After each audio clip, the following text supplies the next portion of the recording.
What's up, welcome back to Nowstalgia. Dave here with a review of The Surfer, the new psychological thriller film starring Nicolas Cage. This film premiered back at Cannes last year. The Surfer was shot in Australia from Irish director Lorcan Finnegan and is set in Australia primarily in one location at a beach and its subsequent parking lot up on the top of the dunes. And the film very much continues Nicolas Cage's recent run of good form as he's continued to take interesting roles in fun, diverse genre movies. The Surfer entertains thanks to its core premise. What if a bunch of Australian surfers were very protective of their beach from outsiders? One of those outsiders, played by Nicolas Cage, simply wants to go on the beach with his son, returning to his home after spending some time abroad. That all tracks as a premise, and the film is pretty visually engaging considering it's set almost entirely at this beach. However, the film very much becomes a psychological thriller film as Cage's unnamed character begins to succumb to the elements and lose control of reality. I enjoyed Julian McMahon's performance as the ringleader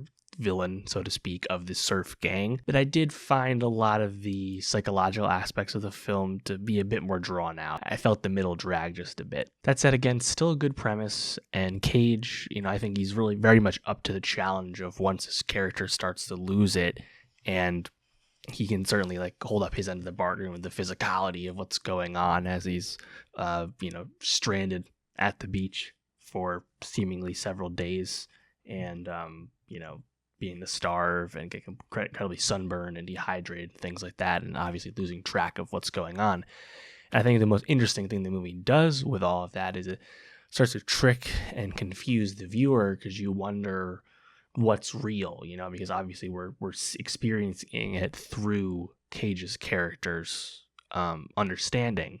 And when we get introduced to this homeless man in the beginning of the film, and then Cage's character seems to almost stand in for that character and become a homeless person living at the beach himself, you kind of wonder if the original homeless man was even real in the first place. I enjoyed those tricks that it plays, but after a while I did feel like it, kind of dragged or slowed just a bit.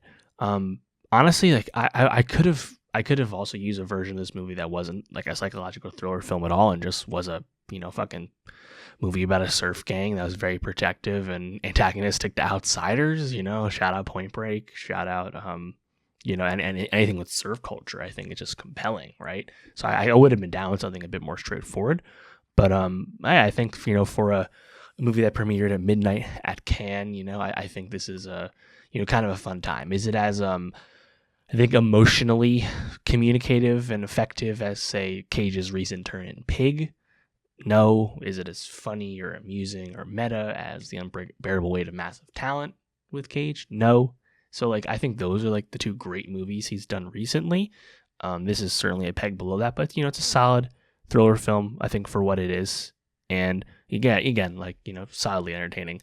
Julian McMahon, nice to see him, honestly, and how funny that as Fantastic Four is about to return to our screens, the original Doctor Doom is in front of us in a high profile movie. I thought that was nice. He's Australian after all. And thinking about what's next for Cage, and again, even other movies recently that I didn't even mention, Long Legs last year or Dream Scenario. Cage has, I think, been really getting back in the swing in a nice way.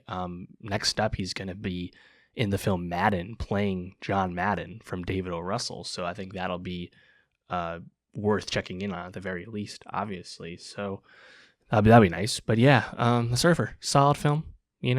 Minor Lionsgate W critically at the very least. But yeah, let me know what you think of the film. What you like most about it? And for more movie reviews, subscribe. I'll see you next time.